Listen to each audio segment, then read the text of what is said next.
2020년도 표 여러분이 한번 선포하겠습니다. 믿음의 타협은 없는 신앙인으로 살기. 12월은 제가 이제 1월 달에 시편 23편을 6번에 거쳐서 시리즈로 설교를 준비하고 이제 12월도 4번에 걸친 설교는 시리즈로 하겠습니다. 지난 주간에 하나님의 기쁨 첫 번째가 뭐냐면 이제 11조다. 두 번째 오늘 말씀드릴 내용은 하나님의 기쁨 두 번째는 이제 선교다. 다음 주에 설교할 내용은 하나님의 기쁨 3번은 뭐냐면 봉사다. 하나님의 기쁨 네 번째는 마지막으로 예배다. 12월 설교는 이런 제목을 가지면서 이 말씀을 좀 여러분이 듣도록 그렇게 하시겠습니다. 오늘 한번 따라하겠습니다. 하나님의 기쁨, 선교. 하나님의 기쁨, 선교라는 제목으로 본문은 마태복음 28장, 원래는 16절부터 읽으면 더 나은데 핵심적으로 18절, 19절, 20절 본문을 보도록 하겠습니다. 전에도 한번 말씀을 드렸던 기억이 있는데요. 몇 년 전에 이제 한 4, 5년 전인 것 같습니다. 우리 노예 지구촌 선교회라고 우리 선교하는 선교회가 있어요.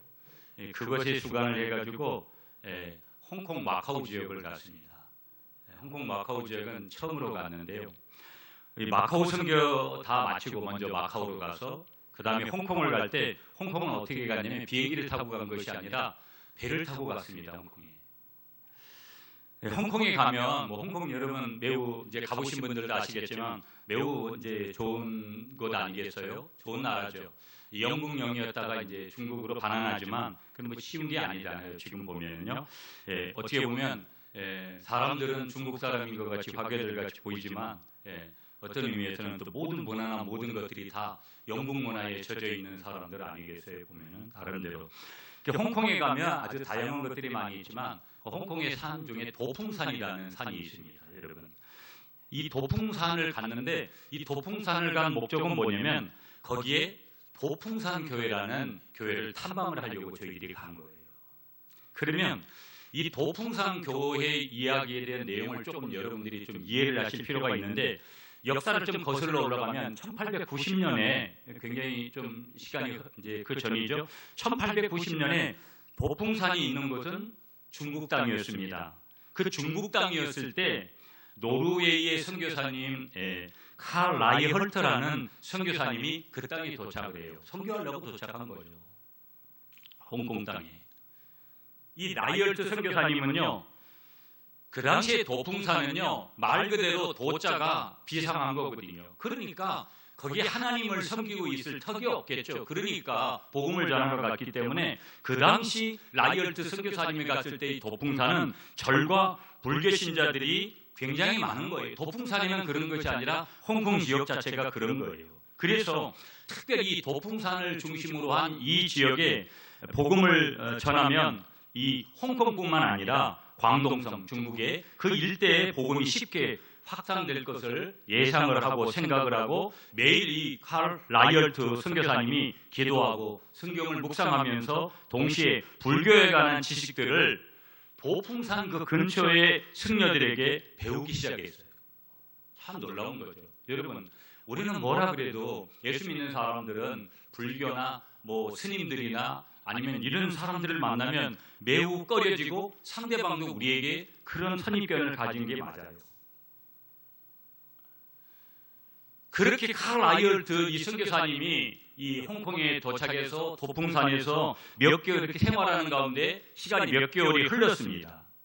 그리고 이 라이얼트 선교사님은요, 아예 이제는 머리를 깎고 승복을 입고 도풍사 절로 들어갑니다. 우리식으로 해석하면 가짜 스님이 된 거고 복음을 전하려고 상대방의 입장에 되면 그 눈높이를 맞춰서 이 선교사님이 승려가 되어서 도풍사절로 들어가서 승려들하고 생활을 하는 거예요. 이 라이얼트 선교사님은요 매일 승려들과 대화하면서 뭘 했냐면 승려들이 전하는 여러 가지 그런 지식들도 받지만 이분의 목적은 복음을 전하는 거니까 이 승려들에게 복음을 전하기 시작했습니다. 여러분, 전도를 해보신 분들은 다 알아요. 전도가 쉽게 될 것 같으면 금방 이 자리가 차고 넘칩니다. 모든 교회들이. 전도가 그렇게 쉽지 않아요. 그러니까 아무리 이렇게 열정을 가지고 있어도 쉽게 그렇게 승려들이, 더더군다나 승려들이 복음을 받아들일 리는 없는 것이죠. 그렇게 시간이 흘러갔습니다. 많은 시간들이. 무려 얼마의 시간이 흘렀느냐? 32년이라는 시간이 흐른 거예요. 칼 라이얼트 선교사님은 도풍산 복음화라는 분명한 목표를 가지고 32년 아니라 자기의 평생을 거기에 드리겠다는 목표를 가지고 그 홍콩에 더더군이나 도풍산에 가고 승려가 된 거예요. 분명한 목표의식. 하나님의 때가 되어졌습니다. 여러분, 모든 것은 하나님의 때에 하나님이 이루시는 줄 믿습니다. 하나님의 때가 중요한 거예요. 하나님의 때가, 살아계신 하나님의 때가 이르니까 살아계신 하나님께서는 이 라이얼트 선교사님의 기도와 믿음과 수고를 보시고 도풍산에 기적, 미라클을 허락해 주시는 거예요. 그 도풍산에 하나님의 기적을 허락해 주셨는데 이것에 들어와서 선교한 지 32년 만에 승려 70명을 전도를 합니다. 그리고 그 70명의 전도한 승려들이 세례를 받아요.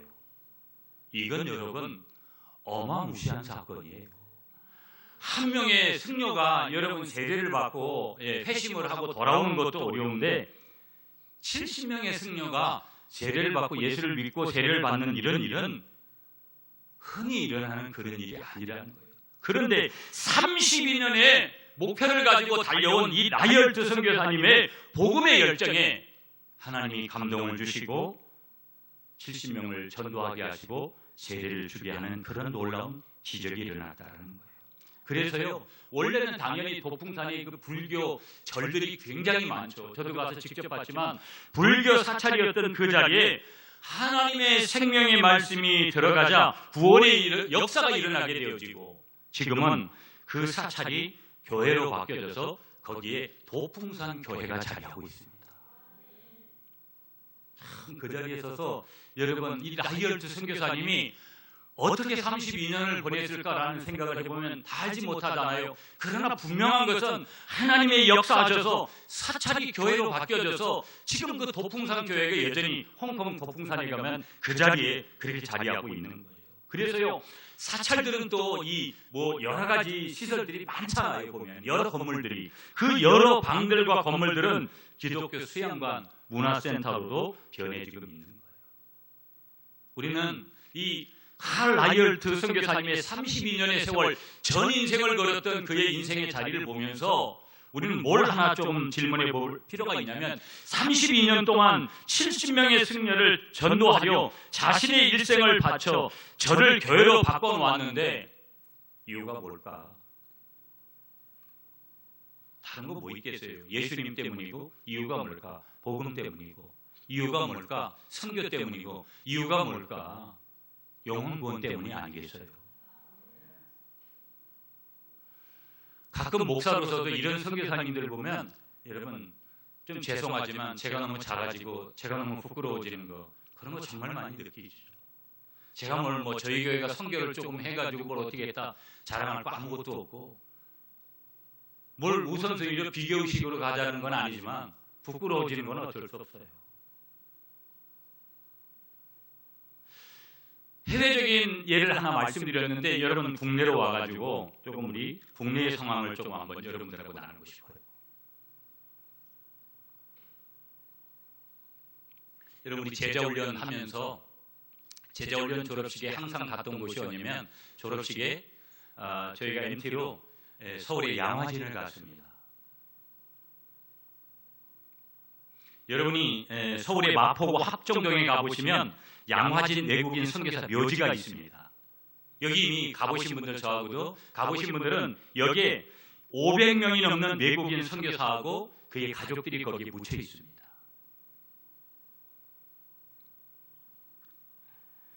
여러분 우리는 거기 가서 저도 항상 또 이번 설교를 준비하면서 제가 양화진에 관련된 서적들을 몇 권을 가지고 있는데 다시 책을 읽었습니다. 그리고 이런 질문을 했습니다. 그들은 왜 그 당시에 너무도 미개한 조선, 이가 득실득실거리고 전염병이 득실득실거리는 그런 미개한 조선에 왔는가? 왜 그들이 왔는가? 지금같이 비행기 타면 몇 시간 안에 오는 그런 거리가 아닌데 한 달을 걸려서 와서 오다가다 죽을 그런 길을 왜 왔을까? 이유는 다른 게 아니고요, 복음 때문인 줄 믿습니다.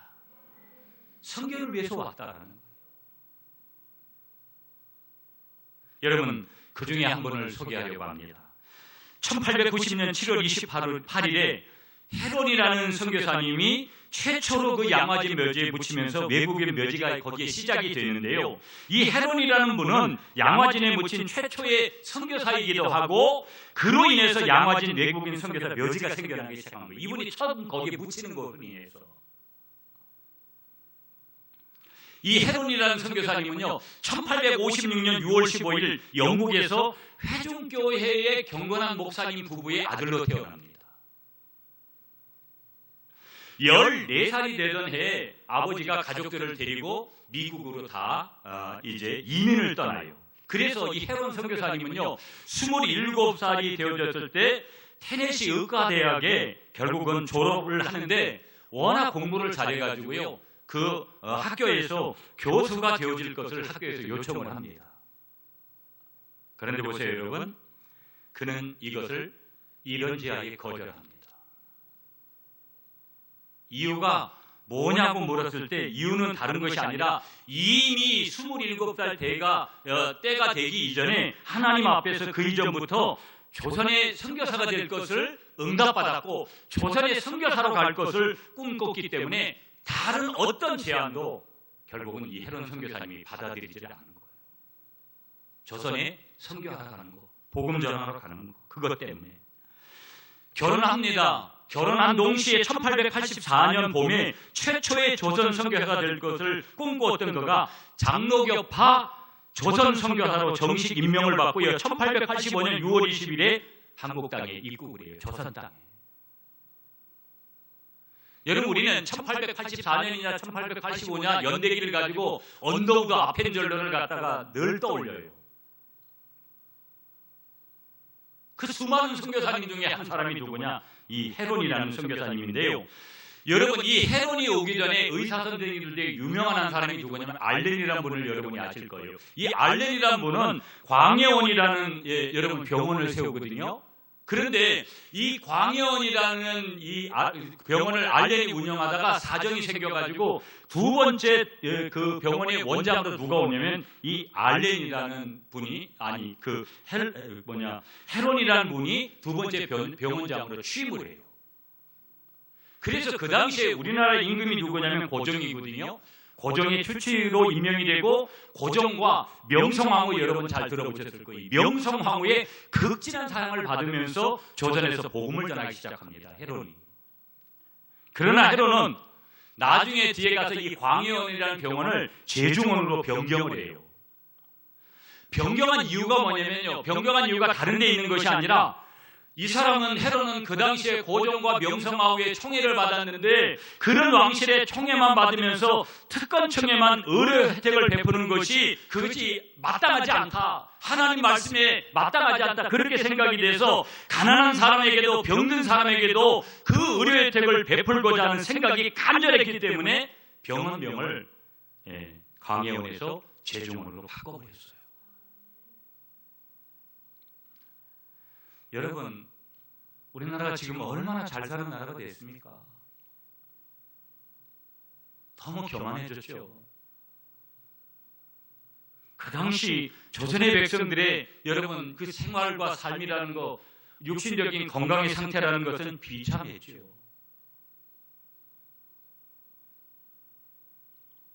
조선의 절반은 천연두로 죽었고요, 매독이다, 회충 환자다, 피부병이다, 무좀이다, 학질이다, 콜레라다, 이런 상황 속에 있었던 거예요. 조선은요.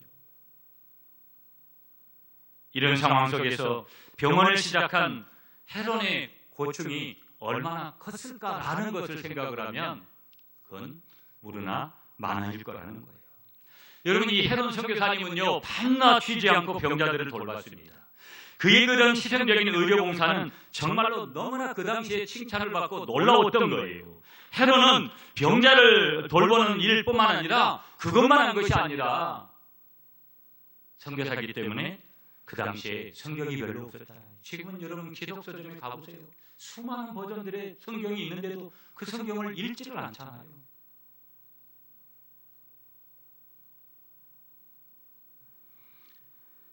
이혜론 선교사님이 성서 번역에도 눈부신 활약을 하고요.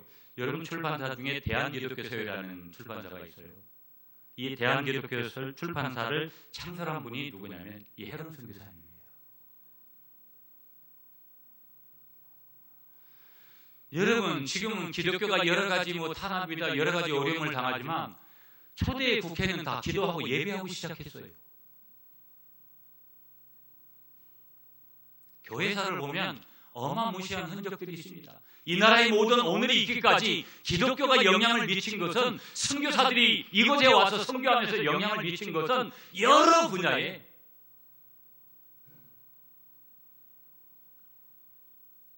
그러나 우리는 그런 걸 자랑하지는 않죠.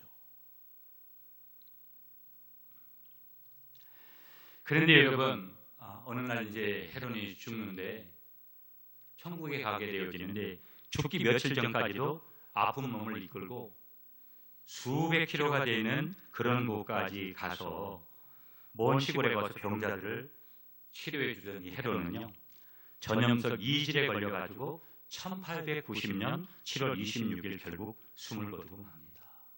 놀라운 건 여러분 그때 헤롯의 나이가 몇인 줄 아세요? 33살입니다. 전 설교를 준비하면서 이런 마음이 들었어요. 어찌 보면 저는 헤롯보다도 배를 살고 또 3분의 2 이상을 더 살았으니까 어찌 보면 지금 천국에 부르신다 해도 아무런 얘기할 필요가 없는 것 같아요. 여러분 오래 살면 뭐 할까요? 길게 살면 뭐 할까요? 짧게 살아도 굵게 믿는 믿음이 이르고 하나님이 인정하는 믿음이 중요하지 않겠습니까? 오래 사시지 말라는 거 아니에요. 장수하는 게 나쁘다는 얘기 아니에요. 33살. 조선에 온 지 불과 5년 만에 생긴 인간적으로는 불행이죠. 동료 선교사님들은 그 당시에 미국 공사와 함께 논의 끝에 헤롯을 조선 땅에 묻기로 하고 양화진 묘지에 묻기로 결정을 합니다. 그리고 최초로 양화진에 이 헤롯이 여기에 묻힌 최초의 선교사가 되는 거예요. 여러분 보세요. 의사의 길을 포기하고 선교사의 길을 갔던 헤롯의 선교 흔적이 이 조선 땅에 가득한 거예요. 그대로 묻혀 있는 거예요. 불신자들이 이런 걸 아는 것 같아요. 알아도 그렇게 해석하지 않으려고 하죠. 반기독교적인 세력은 이런 흔적이 나오면 더 감추어 보려고 하죠. 그러나 우리는 그런 거 우리가 했다고 자랑하지 않지만 그거는 팩트라는 거예요. 그건 사실이라는 거예요.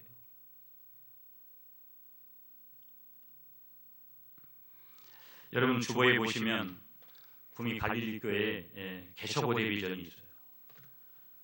오늘 우리 장로님도 이런 교회 되자고 감사하죠. 그러나 여러분 저는 이 개척의 5절 비전이 제 머리에 그대로 제 가슴에 그대로 있습니다. 십자가를 자랑하는 교회, 영혼을 구원하고 치유하는 교회, 성교의 명령에 순종하는 교회, 지역사회에 헌신하는 교회, 평신도를 깨우고 양육하는 교회, 이것이 저의 목회 모토입니다. 저는 끊임없이 그걸 이루려고 지금까지 지난 만 17년 동안도 만 18년을 향해서도 지금도 달려가고 있습니다. 목사님, 어떤 것은 아직 부족하죠. 맞습니다. 아직까지 부족한 영역이 있습니다. 그러나 어떻게든지 이 5가지를 이루려고 여기를 가져왔습니다.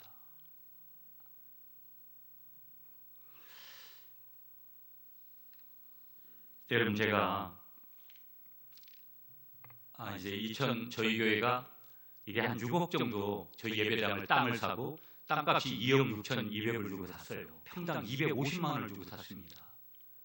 그리고 성물 여기 모든 것들을 다 하고 건축을 하고 그러는 그 비용까지 합쳐서 땅값하고 6억 정도가 들었어요. 그럼 그 당시에는 빚이 없죠. 돈이 없죠. 다빗으로 최고 이율이 높을 때는 변동금리로 8.7%까지 줬어요. 이번에 여러분 저희 이자를 얼마 줬나 보니까 2억 6천만 원을 이자로 줬더라고요. 지금까지. 전체적인 부채가 4억 2천인데 2007년도에 저희 예산이 결산이 4,600만 원을 했어요. 2,600만 원이 이자로 나갔어요. 2008년도 2,500만 원, 2009년도 2,400만 원, 지금은 1,200만 원대를 1년에 우리가 이자로 그렇게 주고 있는데요. 어떤 분은 목사님 그 성경금에서 사례비 받으시죠? 죄송한 얘기인데 이런 얘기까지 드려가지고 그 당시엔 자립대상 교회이기 때문에 노예에서 자립대상 교회를 지원을 해줬는데 마지막 제가 60만 원 받을 때도 저는 한 푼도 제가 가져간 적이 없어요. 여러분 자랑하려고 이런 말씀을 드리는 게 아니라 저희 교회 재정 장부를 조금 보신 분들은 저희 교회가 어떻게 흘러왔고 제가 어떻게 이 교회를 이끌고 왔는지를 한눈에 다 보실 수 있습니다. 제가 이번에 다시 보면서도 한편에서는 감사하고 한편에서는 먹먹한 그런 생각도 왔어요. 어떤 이들은 막 비난을 하고 어떤 소리를 해대고 알지 못하는 근거 없는 그런 소리를 할 때 과연 이 내용을 알고 있다면 이런 소리를 할 수 있는 건가? 어찌 보면 인간적으로는 정말 이런 목회자가 있구나라고 칭찬할 수 있는 거고 이런 교회가 있구나라고 칭찬할 수 있는 부분이 얼마든지 있는데도 참 사람이 이런 요상하죠. 칭찬은커녕 비난을 받으니까. 성교의 명령에 순종하는 교회, 절대 순종하려고 여기까지 왔어요. 어떤 때는 이걸 이렇게 옮겨가지고 이렇게 하면 훨씬 나을 수 있는 거 알면서도 그렇게 하지 않았어요. 며칠 전에 모르겠어요. 항상 좋은 일은 소문이 나와요. 어떤 목사님이 저한테 밥을 같이 먹으면서 그러는 거예요. 목사님 교회는 순교를 그렇게 많이 한다면서요. 되게 기분 좋죠. 감사하고. 그러나 우리 교회 대단하다고 이렇게 말하고 싶지 않아요. 아무것도 아닌 거예요. 그냥 그런 은혜일 뿐이지. 칼 라이얼트 선교사님을 제가 말씀드렸고 여러분 금방도 여러분에게 말씀드린 헤론 선교사님을 말씀드렸듯이 우리가 한 것은 그들에 비하면 아무것도 아니에요. 그러나 한 가지 우리 모든 교인들이 했는 것은 절대 순종하며 여기까지 왔다. 그래서 여러분 저에 대한 것은 아무것도 아니고 저는 오늘 여러분을 칭찬하고 싶고 여러분들한테 우리 교우들한테 너무 감사하다고 목회자가 앞에서 그렇게 이야기할 때 여러분이 순종해 주셔서 오늘 여기까지 우리가 선교를 이루고 왔는 줄 믿습니다. 너무 감사한 거예요 여러분들한테. 자 본문 가볼게요 여러분. 자 마태복음 28장 16절부터 20절 우리가 16절 17절은 안 읽었는데요. 우리에게 주님의 위대한 명령이 무엇인지를 가르쳐주고 있어요.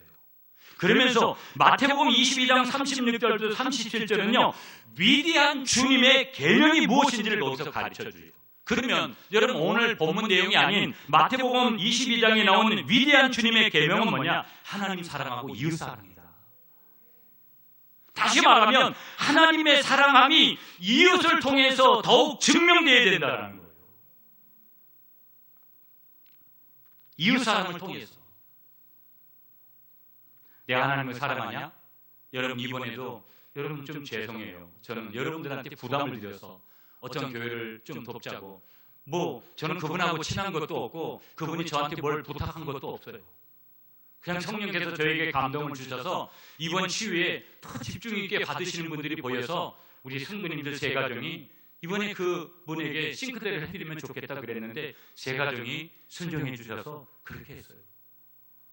교회는 앞으로 끊임없이 매일매일 이웃을 섬기고 우리가 어려운 이웃들을 섬겨야 되는 거 그건 당연한 주님의 명령이라는 거예요. 믿습니까 여러분? 그런데 주님의 위대한 명령을 우리가 봐야 돼요. 오늘은요. 오늘 본문이죠. 그것은 마태복음 28장 오늘 16절부터 20절에 의하면 주님의 위대한 명령 한 가지가 뭐냐? 온 세상 모든 족속 모든 민족들에게 복음을 전해서 예수의 제자를 삼는 거라는 거예요. 아멘이시죠 여러분? 그 위대한 명령의 구절을 본문에서 한번 보면은요 우리가 마태복음 28장 오늘 읽은 19절, 20절이 중요한데요. 거기에 중요한 단어 4개가 나와요. 동사 4개예요.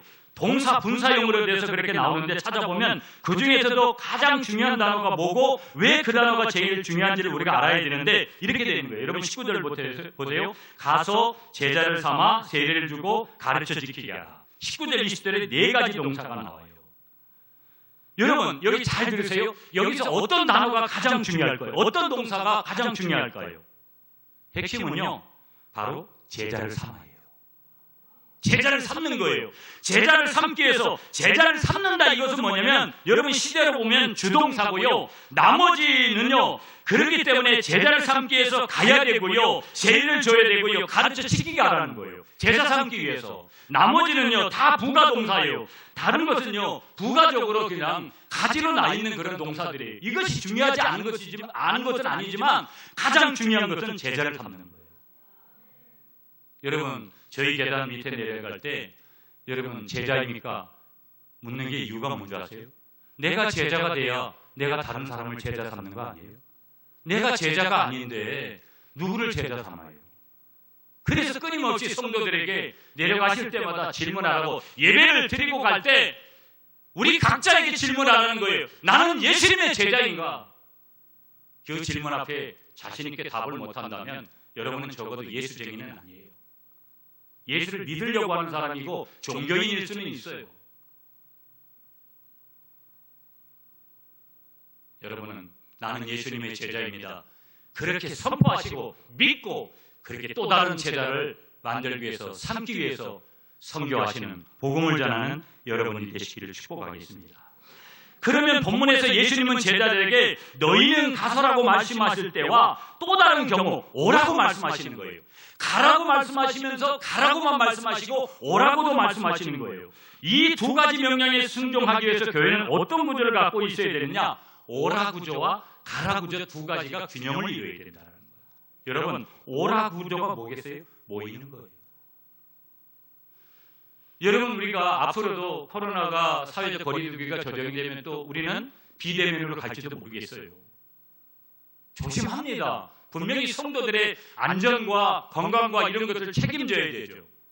그러나 어떤 상황에도 예배는 놓쳐서는 안 되는 거예요. 여기에서 드리지 못해도 우리 각자가 드려지는 예배가 있을지라도 그럼에도 불구하고 오늘 이 주일에 여기에서 모이는 예배가 왜 중요하냐? 주님은 오라고 말씀하시는 거예요. 주님의 몸된 교회에서 주일은 거룩히 지키라고 말씀하시는 거예요. 그리고 2번째 가라고 말씀하는 거예요. 흩어지는 교회죠. 한국교회는요 모이라는 소리를 많이 했어요. 그러나 흩어지는 교회의 그런 모습들을 우리가 강조하지 못한 그런 단점도 있는 거예요. 여러분 교회 성장하게 대단한 이미 천국에 가셨는데 세계적인 권위자가 우리 신학교 다닐 때 배운 분 중에 한 분이 피터 와그너예요. 이 피터 와그너 박사님이 쓰신 내용을 보면 미국 사회 속에서 5,000명에서 10,000명 정도 모이는 그런 성장하는 교회를 이제 데이터로 한번 살펴본 거예요. 결론이 어떻게 됐냐면 성장하는 교회는 이런 조건이 있더라는 거예요. 말씀이 살아 움직이는 교회. 2번째는 성령의 능력이 타고 넘치는 교회들이라는 거예요. 그런데 3번째 조건이 뭐냐? 전력을 기울여서 선교하는 교회들이 성장하고 발전을 하더라는 거예요.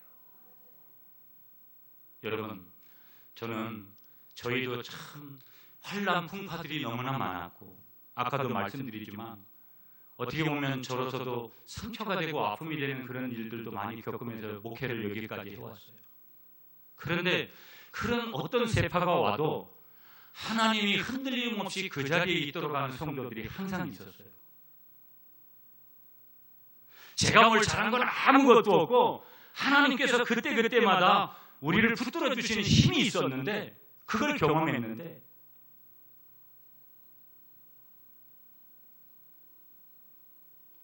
이유가 뭘까? 조금 인간적으로 접근해서 가만히 보면 변함없이 그래도 잘했다고 조금 자화자찬하기는 그렇지만 조금 뒤돌아보면 우리 성도들이 뭐를 좀 잘했을까 이렇게 보면 선교하는 일에 집중했어요. 여러분 중에는 아니 목사님이 하라고 그러니까 하지, 아니 이걸 왜 해야 되지? 라고 물음표를 던지는 분들도 얼마든지 계실 수 있어요. 그런데도 여러분들 다 각자가 여러분들 가족들 자녀들 명의로 다 선교를 해주셔서 오늘 여기까지 우리 구미 갈릴리교회가 서 있어요. 우리 교회가 5천 명이 모이는 교회, 10,000명이 모이는 교회가 되지는 못했어요. 1만 명이 구미 시민이 모이는 교회가 되게 해달라고 슬로건을 썼어요. 그러나 모든 것은 주님 손에 있는 것인 줄 믿습니다. 10,000명이 되는 교회가 중요한 것이 아니라 지금 이 순간 우리 모두가 다 힘을 합쳐 선교를 하는 교회가 되고 있다는 것에 저는 매력을 느끼는 거예요.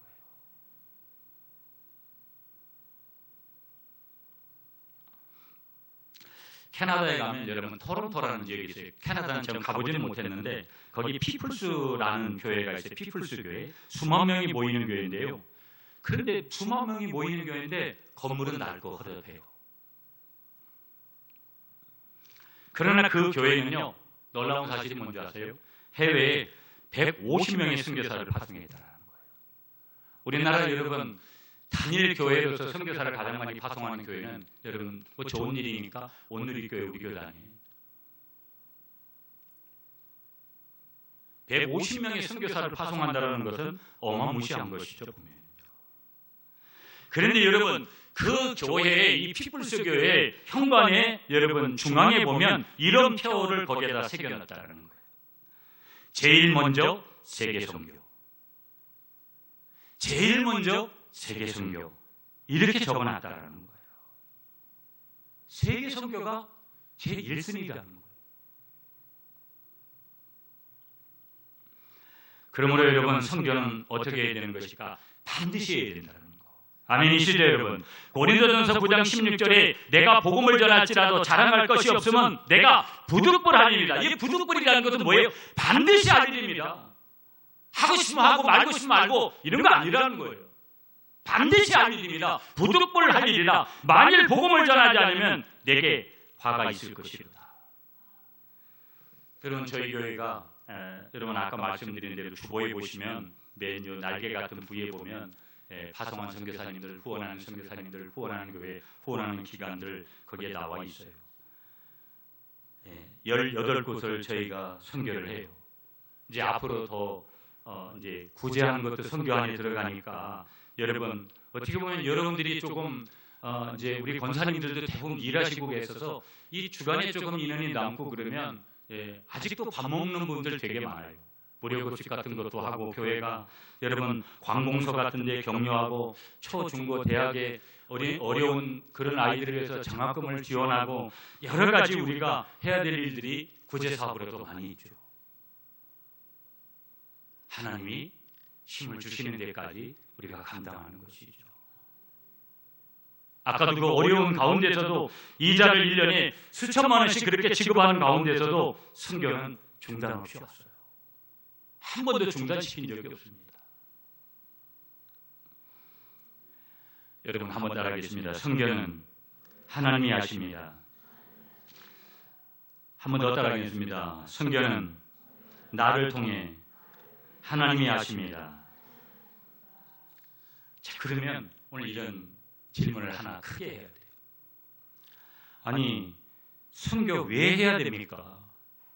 여러분 각자의 질문으로도 하나님 선교 왜 해야 되나요? 목사님 선교 왜 해야 됩니까? 여러분 오늘 이 마태복음 28장 오늘 본문은요 주님의 명령이거든요. 또 한 가지는 지상 명령이에요. 이 땅에 살아가는 동안의 명령인데 세 번째 우리가 꼭 알아야 될 게 뭐냐면 대명령입니다. 명령 중에서도 지상 대명령. 하나님의 지상 대명령이기 때문에 주님의 명령이기 때문에 하는 거지. 명령은 뭐예요? 난 못해요. 이런 말 할 수 없어요. 명령은 그저 우리가 순종하고 복종하고 청종하고 따라야 되는 거예요. 믿습니까 여러분? 누구의 명령인데? 세상에 있는 권력자의 명령도 그러해야 된다면 전능자의 명령이라는 것은 거기에 대해서 0.0000%도 우리가 거기에 토를 달 수가 없어요. 여러분 보세요. 여러분 다시 보세요. 18절을 여러분이 한번 다시 읽어주세요. 시작.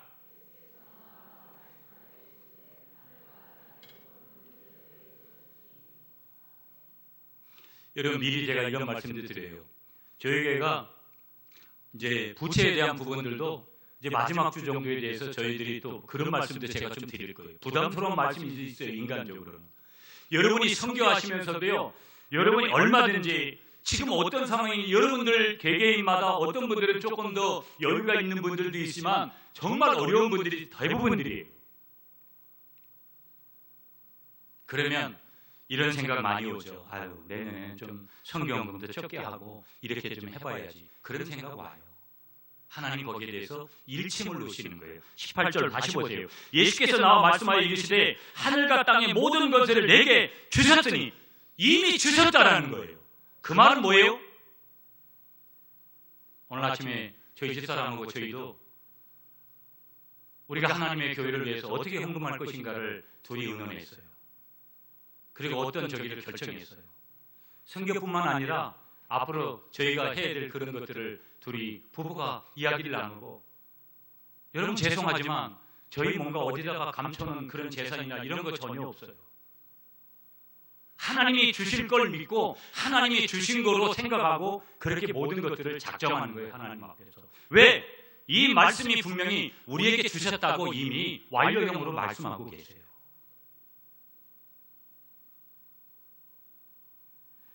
아멘을 크게 하셔야 되는데, 아멘이시죠 여러분? 굉장히 중요한 내용이에요. 아, 목사님이 헌금 많이 하라고 하시는구나. 저 그런 말 아니에요 여러분.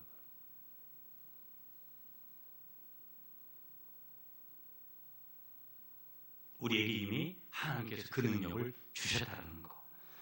그렇다면 요것만 우리 몇 가지 정리하면서 여러분 좀 짧게 보면서 마칠게요. 왜 우리가 선교에 영혼보험에 투자해야 되느냐? 첫째, 여러분 19절을 보세요. 19절 다시 보세요. 제자를 삼아 가서 모든 민족을 제자 삼아. 한마디로 영혼의 가치 때문에 그런 것이죠. 우리의 육신은 어느 날 아무리 잘 갖고도 여러분 우리의 육신은 끝이 오는 거예요.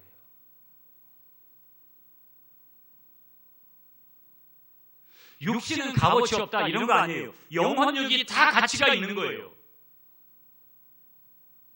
결국은 예수 믿는 거 최종 목적은 영혼구원이 아니겠습니까 여러분? 영혼의 가치 때문에 우리가 선교하는 거고 구제하는 거고, 영혼의 가치 때문에 우리가 영혼구원에 투자하는 거라는 거. 여러분 지금도 보세요. 수많은 사람들이 방황합니다. 여러분 앞으로 사람들은요 너무 좋아할 것 같아요. 세상이 좋아졌겠지만, 그러나 절대 영혼욕으로 구성된 인간은 육만 잘 되어진다고 행복할 리가 없습니다. 앞으로의 세상은 더 힘들어지는 거예요. 그 마음 예수님뿐, 하나님뿐, 성령님뿐 삼위일체 되는 그분만 만져주실 때 회복이 되는 것이지, 치유가 되는 것이지, 다른 어떤 의사 선생님들을 함부로 여기는 것은 아니지만 그들의 손길을 통해서 100% 치유는 없어요. 그렇다면 우리 모두가 다 하나님의 자녀, 영혼 구원 받아야 되지 않겠습니까? 누구부터? 내 가까운 가족들부터. 전 내년에 우리 구미 갈릴교회가 정말 성장하는 한 해가 되기를 정말 하나님 앞에 많은 기도를 해요. 왜? 하나님이 살아계시니까. 그리고 인간적으로 봐도 많은 사람들이 이렇게 힘들어하는데 뭐를 세상적인 방법으로 위로하고 격려할 거예요. 영혼의 가치를 알고 우리가 할 일은 제자로 먼저 돼서 제자의 삶을 사는 거예요. 예수님을 전하는 거예요. 그대로 내가 알고 있는 예수님, 그분을 믿어야 당신이 살 수 있다고 전하면 나머지는 주님이 하시는 거예요. 그래서 가족들에게, 여러분 무릎을 꿇고 눈물을 흘리면서 남편에게도 예수 믿자고 교회 가자고, 내가 복음 제시하는 방법 1, 2, 3, 4 몰라도 예수 믿자고 그런 말 하면 하나님이 그 다음 책임지시는 거예요. 제가 이 교회 단순하게 숫자 늘리자고 이런 말씀 드리는 거 아니에요. 영혼구원의 가치 때문에. 두 번째, 왜 우리가 영혼구원에 투자해야 되느냐? 멸망의 위험 때문이죠. 요한복음 3장 18절에 보면 믿지 아니하는 자는 하나님의 독생자의 이름을 믿지 아니함으로써 벌써 심판을 받은 것입니다. 예수 믿지 않으면 심판받아요. 예수 믿는 우리들도 징계는 받죠. 예수 믿지 않으면 멸망해, 완전히 망해버리는 거예요. 이미 이 땅에서 사는 동안에도 왜 그런 일이 벌어질까?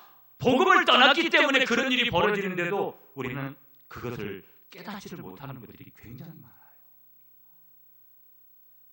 내 주위에 있는 멸망으로 가는 그분들에게 복음의 손을 내미시는 여러분이 되시기를 축복하겠습니다.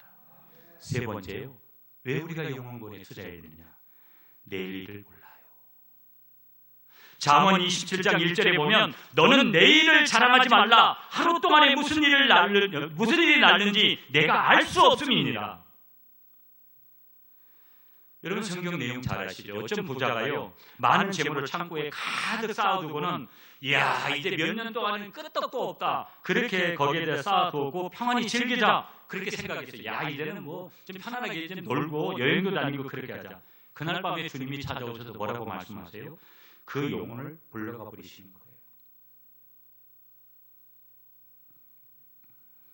그 영혼을 구원해야 하는 것은 예수님이 오신 목적이고 예수님이 말씀하시는 명령이라는 거예요.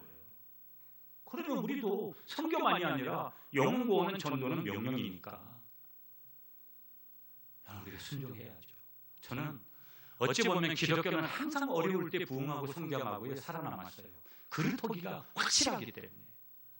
우리 교회가 복음으로 예수 안에서 저와 여러분들이 예수 믿는 예수님의 제자가 분명하다면 왜 내년에 우리가 더 부흥하고 성장하는 게 안 될까요? 코로나가요? 그건 이유가 될 수 없다고 봐요. 주님의 문제가 있을까요? 그럴 리는 없어요. 여러분, 멸망해 가는 그 영혼들, 내일 일을 모르는 우리의 앞길, 영혼 구원이 선교하는 데 집중하시는 여러분이 되시기를 축복하겠습니다. 그래서 전도가 중요하고 전도에 우리가 투자하는 것이다 하는 것들을 말씀하고 있는 것이죠. 보면요. 자, 그러면 이제 말씀 여기서 이렇게 맺으면서 이렇게 할게요. 2020년, 21년도 선교 헌금 작정을 다 개별적으로 하세요. 우리는 선교 헌금은 다 개별적으로 자기 이름, 자기 아내, 자기 아이들. 여러분, 내 남편이 아직 안 믿고 내 아내가 아직 안 믿고 내 아이들이 아직 안 믿어도요, 선교를 심어주세요. 그들의 이름으로. 아멘이시죠? 오늘 안 오신 교우들은 셀리더들이 다 이제 모르시는 분은 잘 이해를 시켜, 대부분은 저희가 다 이해하고 있습니다. 선교헌금 작정에 대해서. 그리고 못 오신 분들은 셀리더들이 개별적으로 그렇게 해서 또 그렇게 다음 주에도 기록해서 넣을 수 있도록 그렇게 해주시고요. 그렇게 해야 저희들이 어디에다가 어떻게 선교를 해야 될 건지를 결정을 할 수 있으니까 여러분, 최소한 여러분들이 2020년도에 해온 만큼들은 여러분이 작정하시고, 내가 조금 더 그렇게 작정이 될 수 있는 분들은 조금 더 그렇게 작정이 돼서 2021년도에도 선교가 중단 없이 그렇게 갈 수 있도록 여러분이 협력해 주시고요. 선교의 최종 목표는 제자를 삼는 거다. 선교는 선택할 수 없는 것이고 명령이라는 것을 깊이 인식해야 된다. 성경은 선교만을 아니라 그 선교 안에 구제에 대해서도 말씀하고 있다는 거. 주는 것이 받는 것보다 복이 있다는 것을 우리에게 분명히 말씀하고 있다는 거. 여러분, 우리가 여러 가지 날개들이 우리에게 있지만 이 선교하고 구제하는 이런 날개들을 우리가 펴면서 우리의 신앙생활을 해나가고, 가장 중요한 것은 이 일을 왜 해야 되느냐?